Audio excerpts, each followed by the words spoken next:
Don't you worry about a thing. Jesus Christ is still the King. Welcome to The Uncommon Good with Bo Bonner and Dr. Bud Marr on Iowa Catholic Radio.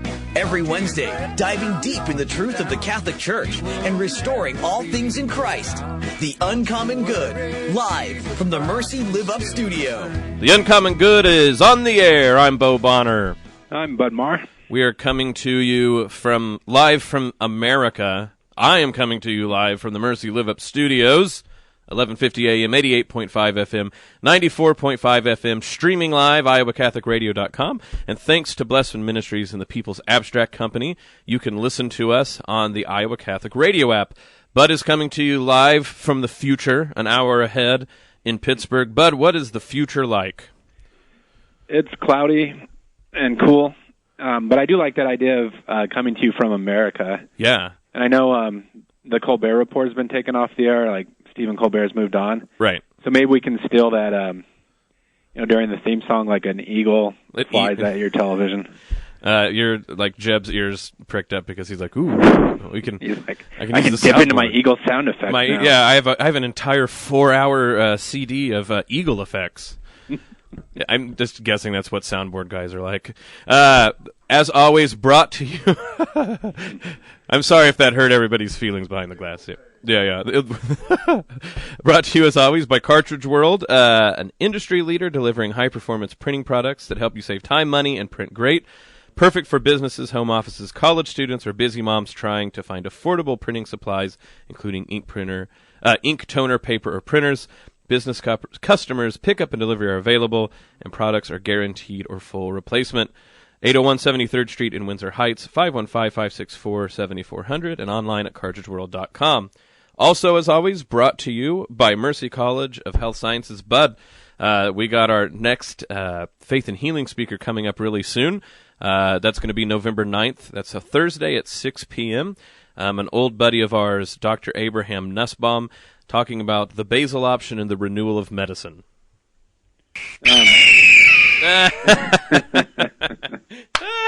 All right. Touche. Yeah, touche. So it's going to be hard to move forward, but did Abraham guarantee us a radio interview since he's coming to Mercy? Yeah, I got to figure that out. He's all, so you're an hour into the future. He is in the past. Oh. Yeah, out in Colorado.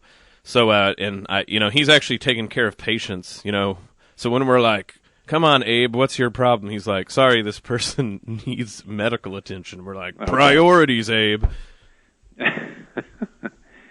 Yeah, well, if it works out, we can cook up a pretty sweet, time zone blend.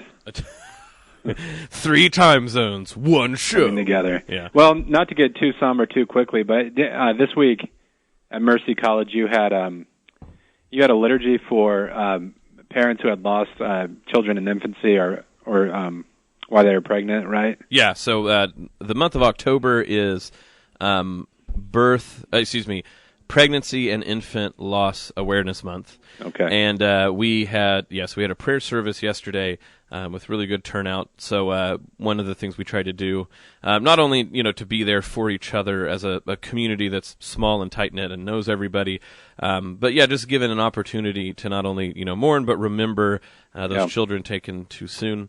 And so we had candles, and everybody wrote the name of their child they lost and they put on the candle, and they took that home, and hopefully that candle, they can use that for the rest of the month of November as we remember our faithful departed.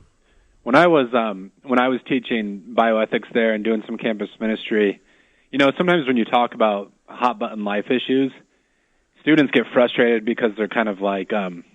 It seems like in these conversations there's no common ground and we're just shouting at each other, or, you have a conversation with someone who is pro-choice and it just doesn't seem like you can gain any traction. And I think practices like that are really important.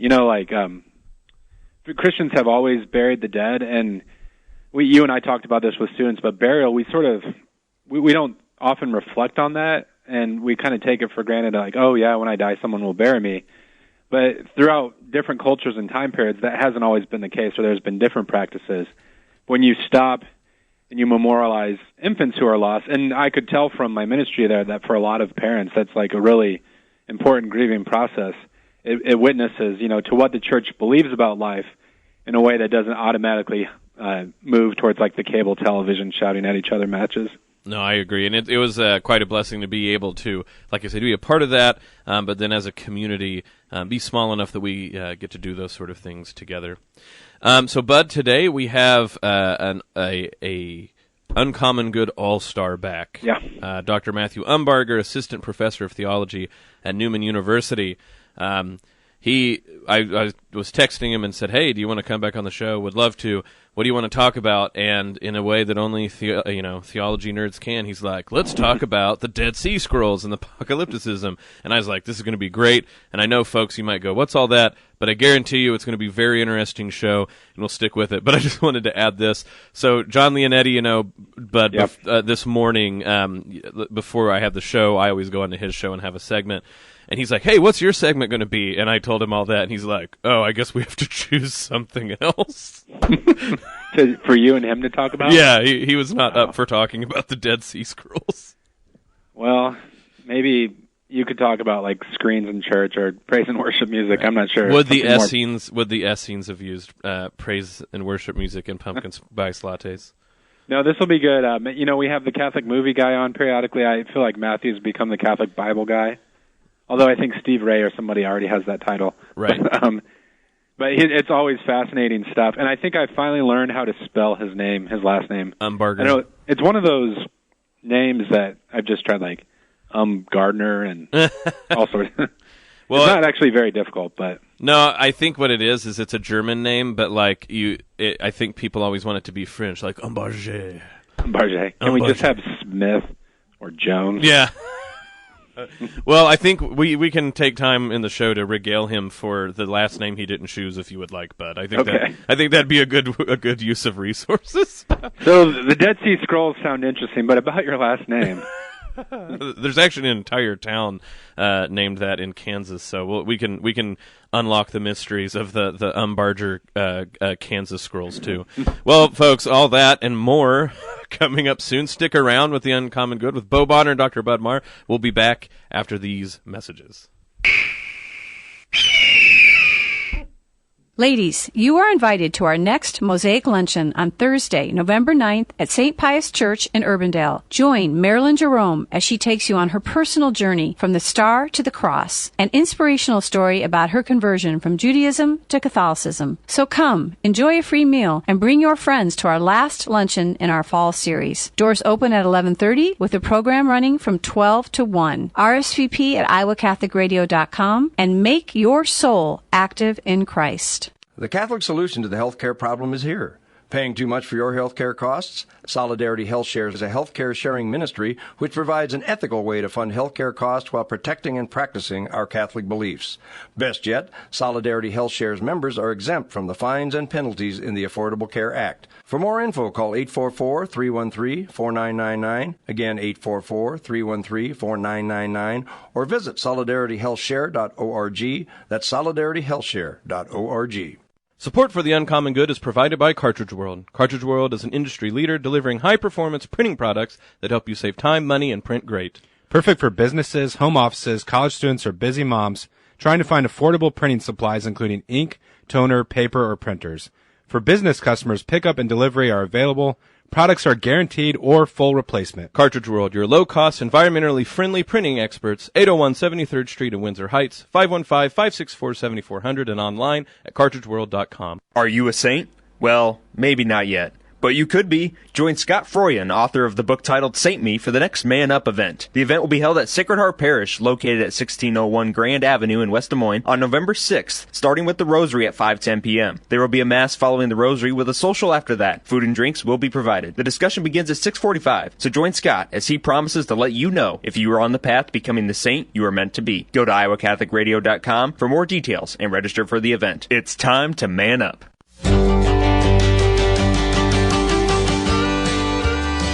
Back with the Uncommon Good, Bo Bonner and Dr. Bud Marr.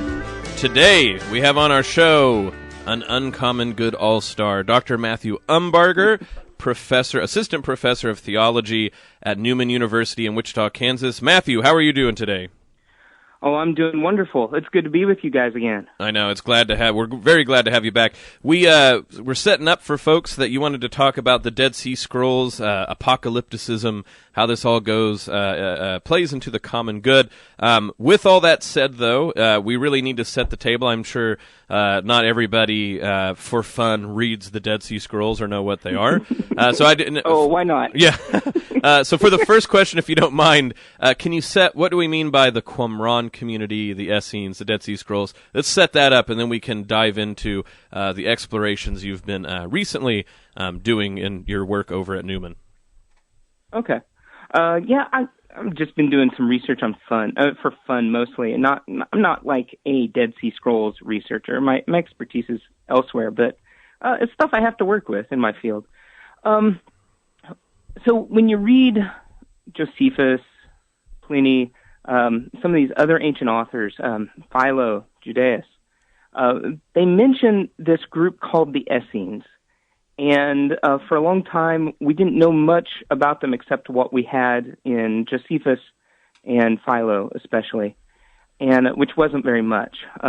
Josephus claims to have spent some time with them, which is pretty remarkable. But we didn't have any of the writings from them themselves until 1948. A Bedouin went into a cave on the west coast of the Dead Sea, and he found in this cave some documents, and he brought those documents to Jerusalem to sell, and eventually people traced back the source of these documents because what he had brought unwittingly was our oldest copy of any book of the Bible.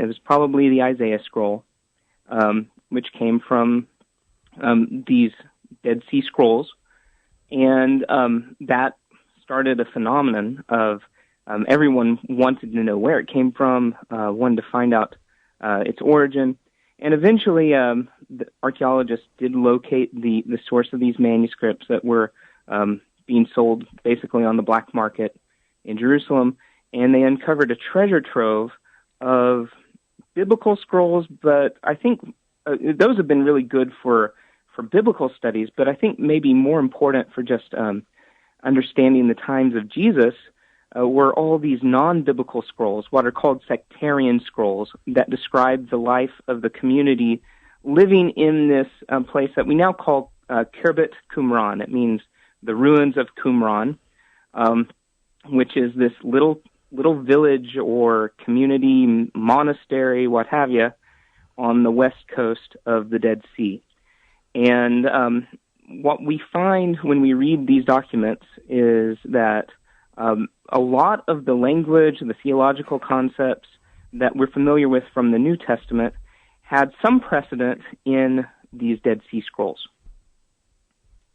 Well, so when they got this, like, from heaven, just drops out of nowhere, sort of, all these findings, and people, it's not like finding these things happen every day, and not only finding it like this. So if they would have just found the Isaiah scroll, that would have been amazing. But do you know how many of these documents did they find in this grab? Oh, hundreds. And the problem is now, when we say documents, most of them are in a very fragmentary condition. So we have little scraps, and it's like a great big giant puzzle that people are trying to put together. And then also, to make matters more complicated, the editors of the scrolls, the people who were doing the research, got very possessive of them, and they didn't want to publish them until they'd really researched the heck out of them and come to some conclusions. But that took forever, and so for decades, some of these were being kept at places like École Biblique. And the scholars that were working on them were very possessive. They didn't want to share their findings. And so you got a lot of conspiracy theories going around. You may have heard the same guys who are responsible for the Da Vinci Code madness. They also wrote a book called it's Bagent and Allais. They wrote a book called The Dead Sea Scrolls Deception. And they have this whole conspiracy theory that the Catholic Church was hiding the origins of the Catholic Church that were disclosed in the Dead Sea Scrolls, and supposedly like Jesus was an Essene, and St. Paul was an enemy of the Essenes in the early church, and all this. Yeah, and so it was all bogus. And now what happened through a lot of strange events, basically somebody put together from a concordance that had been published, they managed to put together a sizable portion of these documents and force the hand of these scholars to publish these things in the early 90s. Wow. Yeah, it's crazy. So for about 40, nearly 50 years after they'd been discovered, they still hadn't been, parts of them, the most sizable ones had been published, but there was still a lot of material that had not been published. So, Matthew, I've heard different theories batted around that perhaps John the Baptist was an Essene, and do you know sort of how that started, and if we were able to make that connection, would that illumine at all what the Essenes were about? Well, okay, so of all the New Testament figures, the one that has the most likelihood of being an Essene is John the Baptist. And that is because now there's some debate about this, but one of the things that we find at Qumran is they have ritual immersion tanks all over their place. Mikvaot, they're called in Hebrew. So I always call them baptistries. and my Jewish friends get very upset when they hear me say that. But when I'm talking to Christians, this is what they are. They're baptistries. And they have these all over their site at Qumran. And so it seems that ritual, now they would immerse themselves, we think, daily. And so we have John the Baptist comes on the scene, and he's in the same location there near the Jordan River, probably near Jericho. It's just a few miles away from Qumran. We know, according to Luke, that John the Baptist comes from a priestly family, and the Essenes were a Sadducite, a priestly sect. A lot of their theology is actually based on distinguishing themselves from the priesthood in Jerusalem. And so there are a lot of possibilities that offer themselves to the imagination when we think about John the Baptist. I'd say the most important link between John the Baptist, besides all these incidental things, is they both interpret this passage from Isaiah 40, where Isaiah says to prepare the way of the Lord. Isaiah 40, verse 3, a voice cries, in the wilderness, prepare the way of the Lord, make straight in the desert a highway for our God. And the way the Hebrew originally is written is, in the wilderness, prepare a way for the Lord. So prepare a way for the Lord in the wilderness. But the Essenes, they are good Jewish Bible interpreters, which means they can be a little creative in the way they interpret Scripture. And so they restructured that sentence to mean, a voice cries in the wilderness, prepare the way for the Lord. They identified themselves with that voice, and they understood in the wilderness to apply to the location of that message, prepare the way of the Lord. And that's exactly how John the Baptist interprets that passage, applies it to himself according to the Gospels.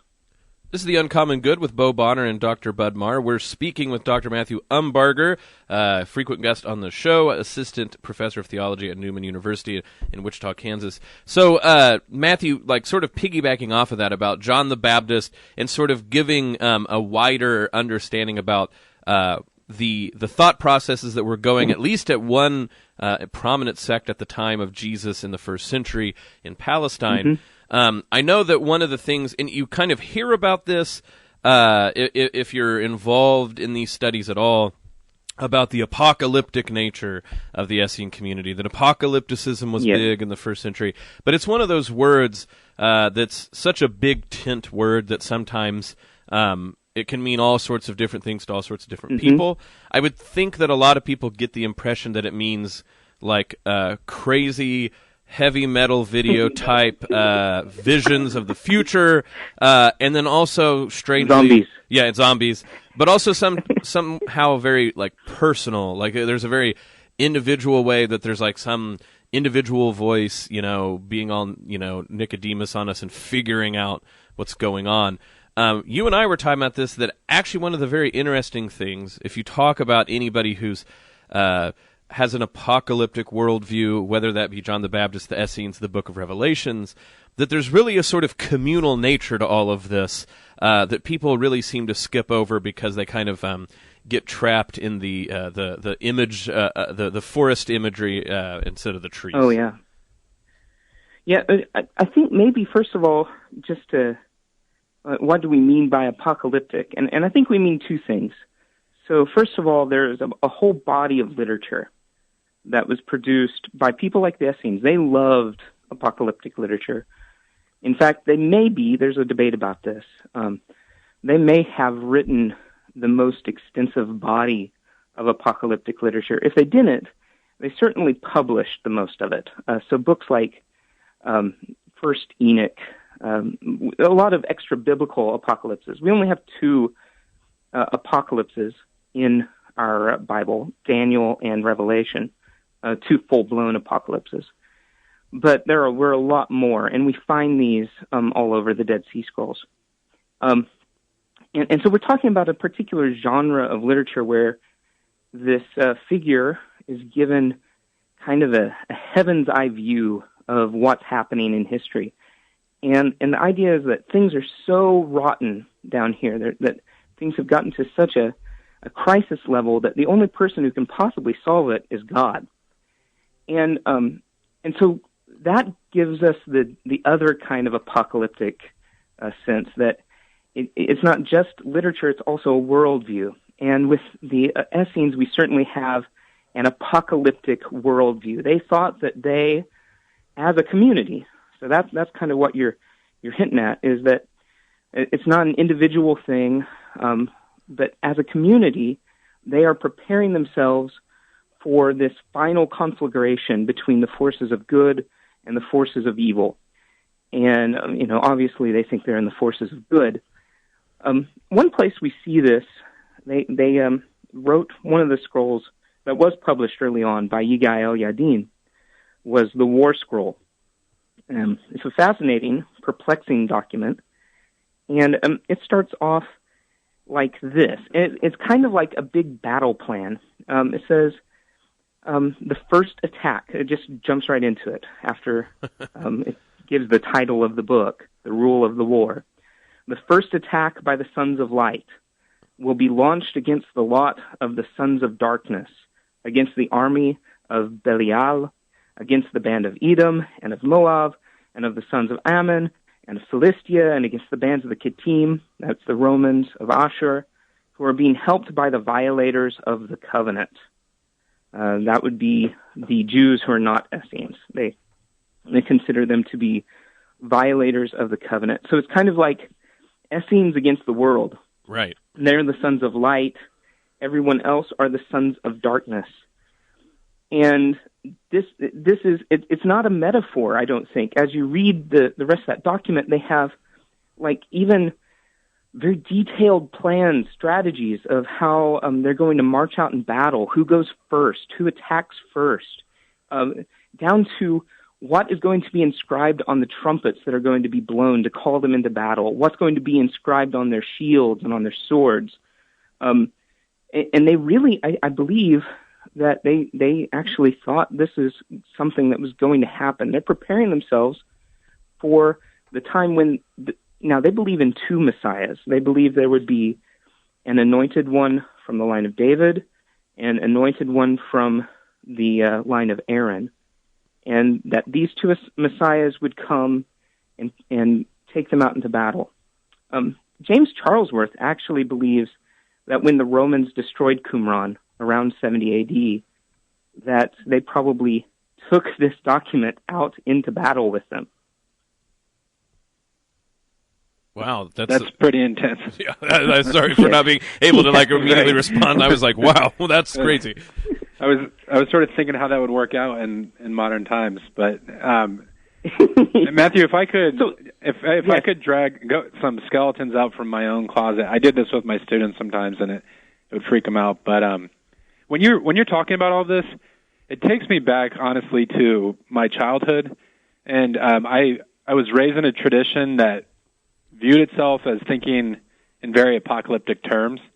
Now I know you could probably parse this out and say like, well, there's discontinuities in how they approached it. But I guess what's coming to mind is, on a show that's about the common good, when we hear apocalyptic, I think sometimes we think like, what does this have to do with the common good? In the sense that, I guess in the context that I was raised in, if we're waiting for the imminent return of Jesus Christ, how much concern should we have about the world or about justice, in light of the fact that, you know, this broke down in certain ways, but like the world's going to burn anyway, or God is just going to intervene and set right, you know, things where the poo had hit the fan. Well, I don't know about you, but I'm building a bunker. This is actually a segue into this is our new for the show. Right. Yeah, we have a third underwriter now. Invest in gold with Bo Bonner. That's not true. We're joking. Go ahead. I think in two ways. So first of all, what's interesting, because they have this apocalyptic worldview, and they're anticipating this great battle, they care very much about the social structure within their community. So, for instance, even before we discovered the Dead Sea Scrolls, back in the 1800s, I just read this remarkable article by a German Benedictine named Buku, who he wrote like is in 1880s or something. And he writes this article where he takes sections from what Josephus wrote about the Essenes, and he takes sections out of the Rule of Benedict, and he compares them and basically says these guys were pre-Christian monks. And there's all this stuff that we find in common between what they believed and how they lived and the way we live. And he actually suggests that the whole idea of the religious life came from these pre-Christian Jewish sects that went off to the desert to live in community. And now there's mostly Jewish interpreters of Qumran have bristled at this whole idea that you had Jewish monasteries out in the desert. But I'd say by and large, most people really, I'd say the consensus has said that this is something like a monastic movement that predates Christianity. And I would go so far as to say we know that there was something like this going on in northern Egypt. When you read Philo, he talks about another group that's very similar to the Essenes called the Therapeutae, he calls them. And I think that actually the Desert Fathers were deeply influenced by the Therapeutae. And isn't there an idea that, I mean, you know, again, this starts going back into the long history of people's remembrance of things, but the Carmelites, you know, they say that their founder is Elijah, and that there's been something like this at Mount Carmel for thousands of years. And so I understand, you know, one of the things when you study the first century in that context of early Judaism and Christianity, like, you know, because at first they're not two separate things, and it's only gradually that they come to even understand themselves as such. So you start to realize that there's reasons both sides say, well, not this, but this. But in the whole stew of it all, clearly there's these various responses about what do we do when the Holy Land is occupied, and Christians end up asking the same questions over and over again. What do we do when we have the throne and scepter? What do we do when we don't have it? And that sort of continuity is very interesting. Yes. And so you find a lot of the same response, even though I don't think that, you know, St. Benedict is saying let's prepare, let's assemble a bunch of arms and get ready for when it all goes down. But still, a lot of the motivations are the same of kind of making a safe place for Christian culture, in Benedict's case, for the Essenes, it would be preserving what they considered to be the authentic traditions of Judaism that have been polluted by Hellenism, the Romans, and the Sadducees, really. Those are the enemies of the Essenes. And we see that the Gospels portray the Sadducees very negatively as well. So they have that in common. On the other hand, Jesus, he brings something new to this kind of apocalyptic milieu. He is not an Essene. In fact, I think Jesus is more of a Pharisee than an Essene. But rather than what you find when you read the New Testament alongside the Dead Sea Scrolls, a lot of the same language. You have children of light, children of darkness, but there's also a possibility that the children of light can become, the children of darkness can become children of light. And you don't get this in the Dead Sea Scrolls at all. The Essenes were fairly deterministic, and I'm thinking about Colossians chapter 1, verses 11 through 14 in particular. You have something that sounds at first very much like an Essene document, like a Dead Sea Scroll. And then all of a sudden, St. Paul does something different with it. He uses the same language to say something quite different. May you be strengthened with all power, according to his glorious might, for all endurance and patience with joy, giving thanks to the Father who has qualified us to share in the inheritance of the saints in light. Now that sounds like it's right out of the Dead Sea Scrolls. Mm-hmm. But then he says, he has delivered us from the dominion of darkness and transferred us to the kingdom of his beloved Son, in whom we have redemption, the forgiveness of sins. Now the Essenes did not consider that they had ever been part of the dominion of darkness. They're living within the dominion of darkness. So they're in the world, but not of the world, to use John's language.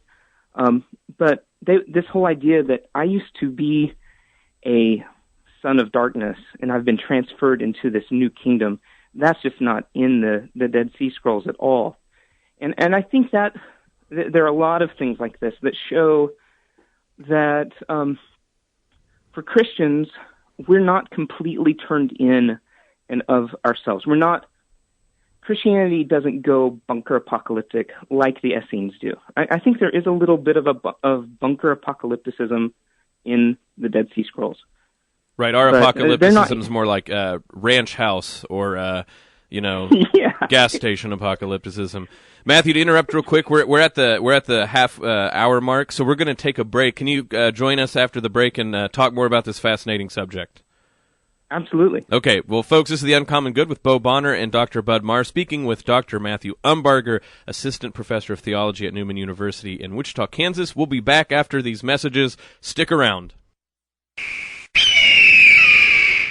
Ladies, you are invited to our next Mosaic Luncheon on Thursday, November 9th at St. Pius Church in Urbandale. Join Marilyn Jerome as she takes you on her personal journey from the star to the cross, an inspirational story about her conversion from Judaism to Catholicism. So come, enjoy a free meal, and bring your friends to our last luncheon in our fall series. Doors open at 11:30 with the program running from 12 to 1. RSVP at iowacatholicradio.com and make your soul active in Christ. The Catholic solution to the healthcare problem is here. Paying too much for your healthcare costs? Solidarity Health Shares is a healthcare sharing ministry which provides an ethical way to fund healthcare costs while protecting and practicing our Catholic beliefs. Best yet, Solidarity Health Shares members are exempt from the fines and penalties in the Affordable Care Act. For more info, call 844-313-4999, again 844-313-4999, or visit solidarityhealthshare.org. That's solidarityhealthshare.org. Support for The Uncommon Good is provided by Cartridge World. Cartridge World is an industry leader delivering high-performance printing products that help you save time, money, and print great. Perfect for businesses, home offices, college students, or busy moms trying to find affordable printing supplies including ink, toner, paper, or printers. For business customers, pickup and delivery are available. Products are guaranteed or full replacement. Cartridge World, your low-cost, environmentally friendly printing experts, 801 73rd Street in Windsor Heights, 515-564-7400, and online at cartridgeworld.com. Steve Devaney is proud to serve the Des Moines area at one of the first investment firms to offer a client bill of rights. At Devaney Wealth Solutions of Raymond James, we believe you have the right to full disclosure regarding the cost and risk of your investments. You also have a right to recommendations that are consistent with the objective of enhancing your financial well-being. Financial advisor Steve Devaney, 515-221-2385 or online at raymondjames.com/Devaney Wealth Solutions. Raymond James & Associate, member, New York Stock Exchange, SIPC, Life Well Planned. We're back with the Uncommon Good. Bo Bonner and Dr. Bud Marr. We are speaking with our guest today, Uncommon Good All-Star Dr. Matthew Umbarger, Assistant Professor of Theology at Newman University in Wichita, Kansas. We are talking about the findings of the Dead Sea Scrolls, the Qumran community, which this great find was able to sort of show into that life, and how this connects to our concerns with the common good and the church in total. So, Matthew, again, just to refresh for people just tuning in, the Dead Sea Scrolls were this magnificent find of hundreds of at least fragments of documents from around the time when Jesus was alive. One of some of the oldest versions of the Old Testament that we have, but also demonstrates what we kind of knew about this community of the Essenes, but then we kind of start to hear their own words. I guess what we left off at the first half hour is that, when you look at what's going on at the time, that the New Testament community and the writings are coming about, and of course this is because of the life of Jesus Christ. I think sometimes people here go, oh, well, here's this other community that has similar concerns, of the New Testament writers have. So they're just sort of like, why are they any different? And I think that starts to be what's interesting. If the New Testament was truly just like this alien sort of language that no one would have understood, then you go like, how on earth did anybody end up, following these people? But like you were pointing out at the end before we went to break, a lot of the concerns that are floating around the first century Palestine, it's not that Jesus or his apostles didn't have them, but it's that the new take and the new angle that they took on them was what was revolutionary, and that's why it's so important to be able to read about a first century community like Qumran. Right. Yeah. Jesus, I think, in a lot of ways, sees himself as the apocalyptic prophet. A lot of people draw parallels between this figure that we find in the Dead Sea Scrolls called the Teacher of Righteousness and Jesus. In fact, early on, some theories tried to identify the two with each other, but they're clearly different figures. The Teacher of Righteousness probably lived a good century at least before our Lord did. But they have similar ideas, similar, I think, self-perception. But the Teacher of Righteousness doesn't seem to have viewed himself as a messianic figure, whereas Jesus clearly, I think, does recognize himself to be the Messiah. I see this kind of as Galatians 4 fullness of time kind of stuff. This is another one of those things that was going on before our Lord came that kind of sets the stage and provides a vocabulary, if you will, for him to speak to people. You were asking about how does this translate into like apocalyptic common good lifestyle.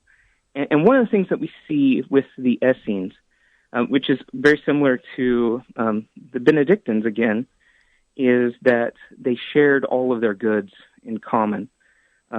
So at the beginning of what is called the rule of the community, we see that they say, the book of the rule of the community, in order to seek God with all one's heart and with all one's soul, in order to do what is good and just in his presence, as he commanded by the hand of Moses and by the hand of all his servants, the prophets, in order to love everything which he selects and to hate everything that he rejects, in order to keep oneself at a distance from all evil and to become attached to all good works, in order to do truth and justice and uprightness on earth and not to walk any more in the stubbornness of a guilty heart and of lecherous eyes, performing every evil, in order to welcome all those who freely volunteer to carry out God's decrees into the covenant of kindness.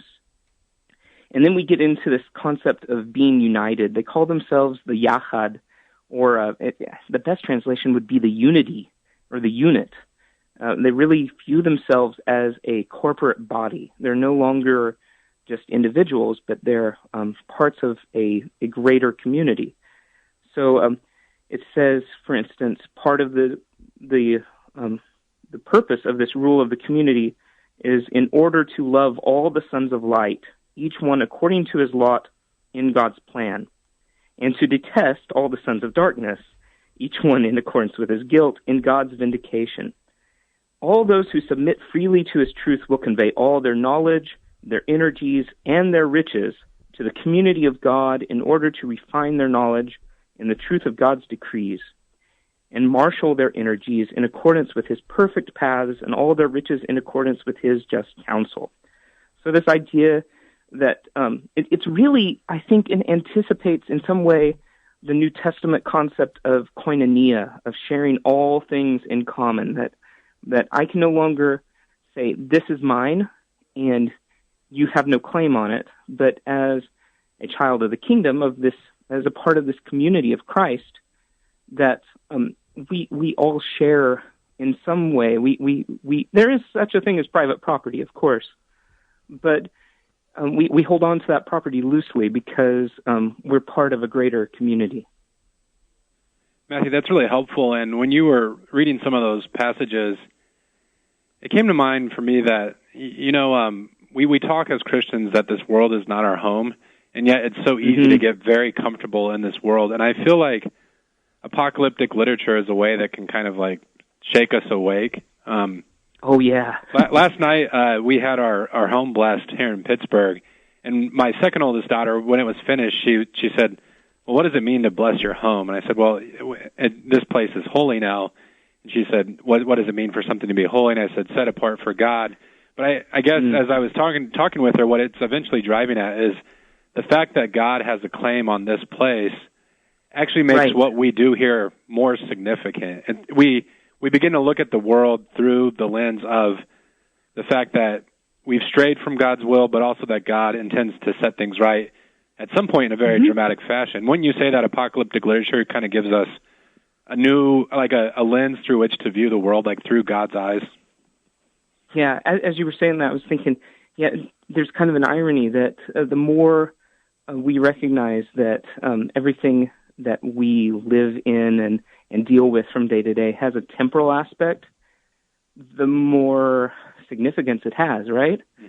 The more of what we do in this world has significance, the way we use it, and that we take things that we know will not last forever, and we bless them so that the time that we are using them will be used in kind of directed towards eternity.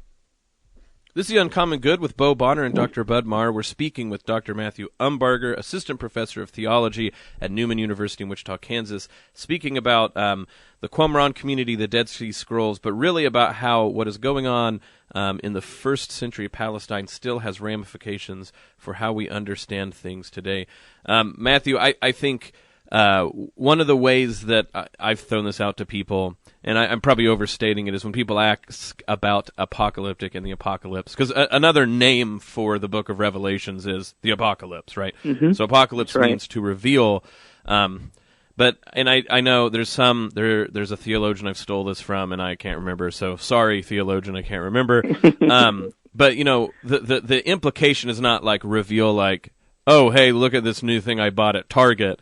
It's more like, ta-da, or even more, it's like, like Superman tears off his outer robe to reveal that he's Superman. Like, there's this sort of like violent, like you should hear the sound of tearing when you hear the word apocalypse.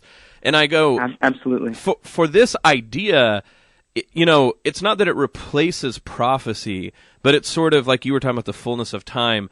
In the fullness of time in this age, prophecy, which used to be sort of like episodic and specific is now something that, in a way, happens all the time. So when people go, well, what is the apocalypse? What is the apocalyptic sense in the church? I'm like, well, the Eucharist is the sort of apocalypse that we all see on a weekly or daily basis, if we want to, and that sort of, God coaching the people of Israel, like you said, to a fullness, so that when His Son came, all these different, elements could fit into, like, that He could really rip back the veil in a daily way with His Son, and then through His presence with us in the sacraments.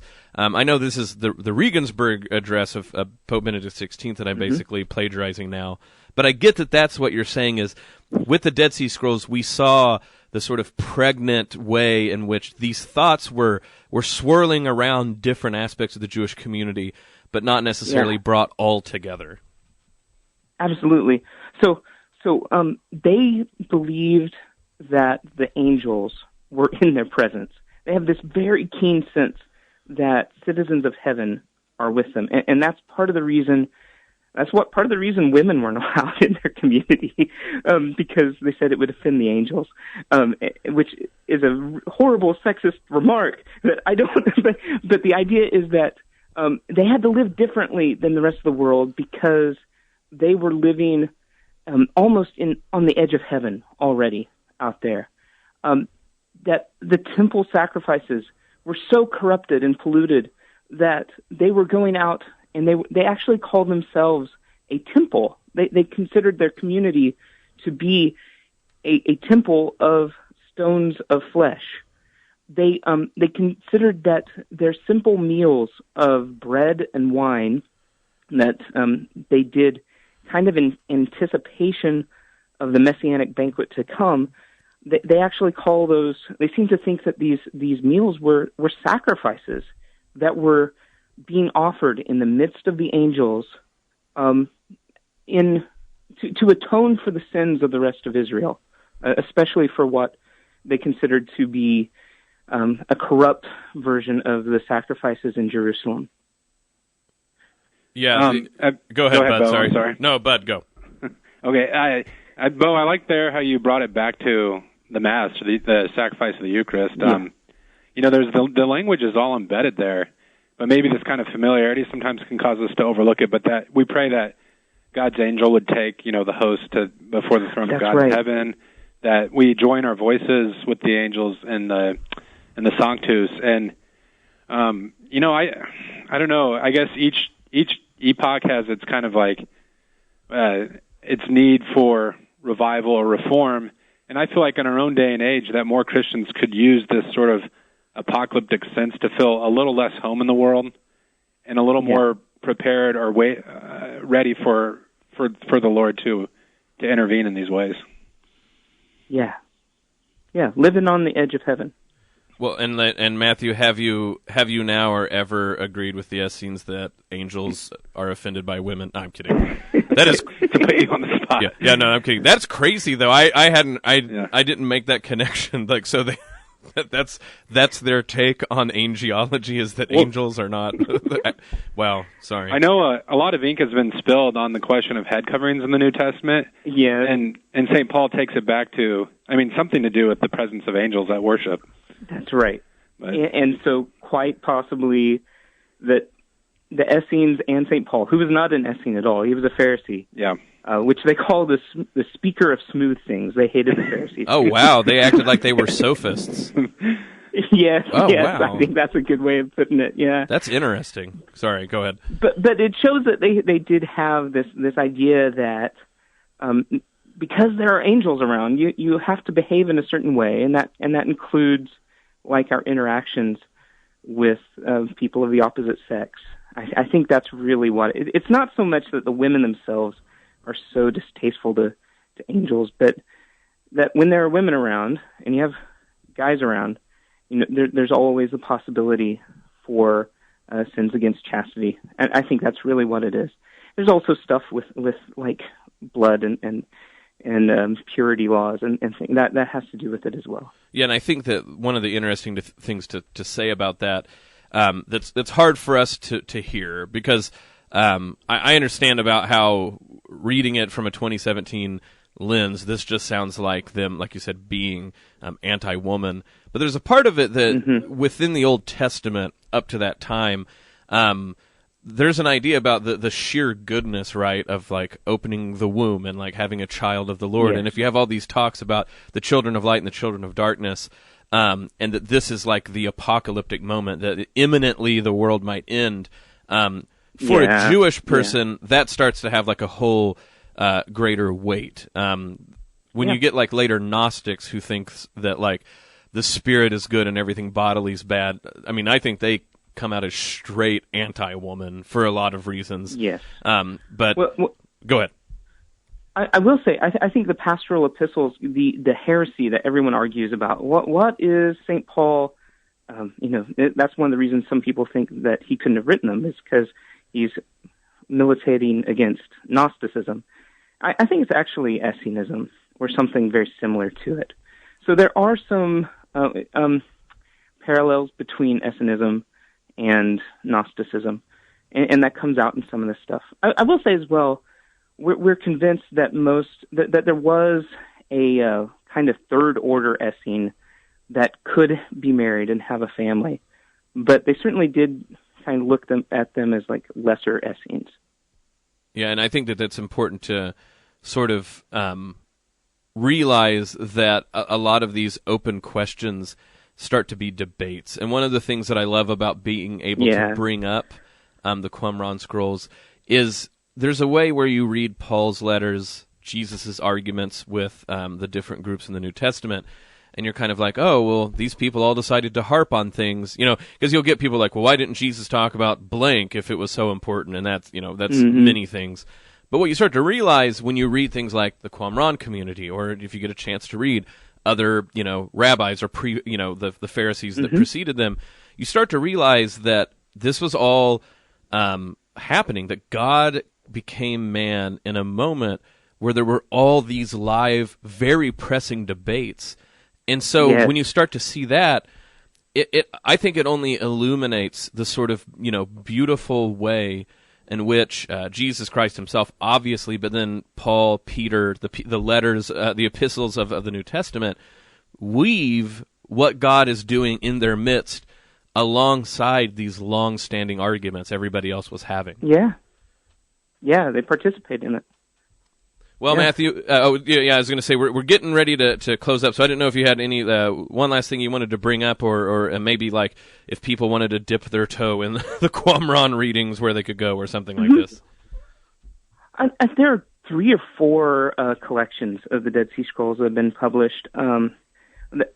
Vermesh, it's Vermes. Back in the 90s, he produced a very fine translation.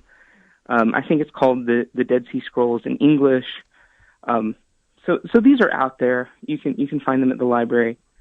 I do want to say, like, Jesus has a few pointed statements against things, like when he says, "You've heard it said, love your neighbor and hate your enemy." We think he's probably directing that at Essenes. Oh yeah. So I want to make clear that Jesus is not an Essene, right. and I don't think any of the New Testament writers are, but they use their language and some of their concepts. Well, Matthew, it has been fantastic and fascinating. I think we could, well on talk for several hours, like teasing out what it is that being able to get a sort of bird's eye view, not a bird's eye view, actually, like a sort of up close and personal view of a group in the first century. I walked right into that one, Jeb. I am angry at myself now. All right, well, Matthew, we're going to have you on again. Thanks for coming on the show. Well, thank you. This has been fantastic, as always. Matthew. Bless you. So, Dr. Matthew Umbarger, Assistant Professor of Theology at Newman University in Wichita, Kansas. That was wonderful. So, Bud, we got about 5 or 6 minutes left. Other than Eagles, do you have any, anything that comes to mind about closing up the show? No, I know we're bumping up against the end of the show, but I think that last point that you were hinting at is a really vital one. There you go, Vo. You just made a vital point. But you were joking about John Leonetti and sort of like Do we really want to talk about the Dead Sea Scrolls on the radio? I think through this interview you see, like, this is another element of our tradition, and it can seem far-afield, but once you dive in, it's like another gift that God's given us to engage. And what I mean by that is, Chesterton, he talked about how, yes, Christianity sometimes has to be antithetical to the world, but if you look at it in relation to other religions, it's not that there's this syncretistic thing going on, but, like, it fulfills actually all of human desire. And so what Buddhists are longing for in the way that they practice their faith, you get in Christianity in a certain shade. And you see that with our Lord where, like, we were talking about the arguments that he has with various peoples, and he can be really harsh when it comes to the shortcomings of the Pharisees or the Sadducees or whatever group it might be. But I think Jesus also said to his followers, like, this is what the Pharisees get right. Your righteousness has to exceed that of the Pharisees. Right. And he didn't toss out his culture. He said, like, I fulfill the best parts of the law, or I fulfill the law in its totality. But also, like, we can learn from the Essenes, there's sort of like prophetic denunciation of greed and apathy and corruption. We need to hear those words. And I think that in one final way to say that once again, why is it that, the Christian, tradition latched so tightly onto the concept of virtue is because virtue realizes there's an extreme both ways. You can be deficient or excessive. Yeah. And where the Essenes might be excessive or deficient, we should avoid that, but that doesn't mean that there's not a lot that they can tell us today about walking the straight and narrow path.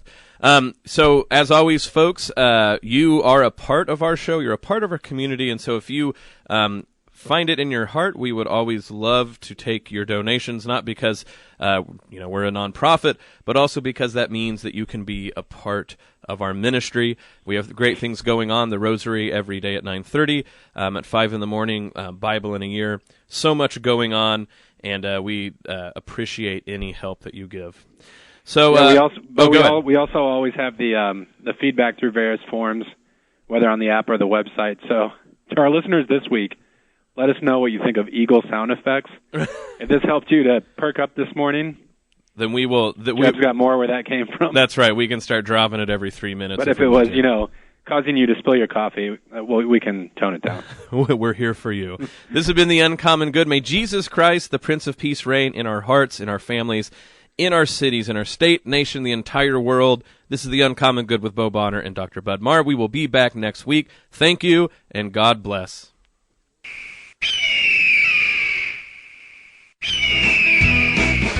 The Uncommon Good with Bo Bonner and Dr. Bud Marr is heard Wednesdays at 10 a.m. and 10 p.m. on Iowa Catholic Radio and on the official Iowa Catholic Radio app.